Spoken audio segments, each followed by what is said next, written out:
Hello everyone, today I will show you how to use Chroma key with Clipchamp, and here's how it is done. Here we are in our Clipchamp project, and let us say we want to remove the green screen from the video.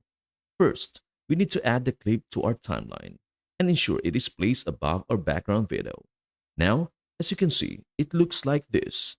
I am going to resize it slightly to show you the process. The next step is to find the green screen feature. In Clipchamp, this is located in the effects area. To apply it, click on the video object, go to effects and select green screen.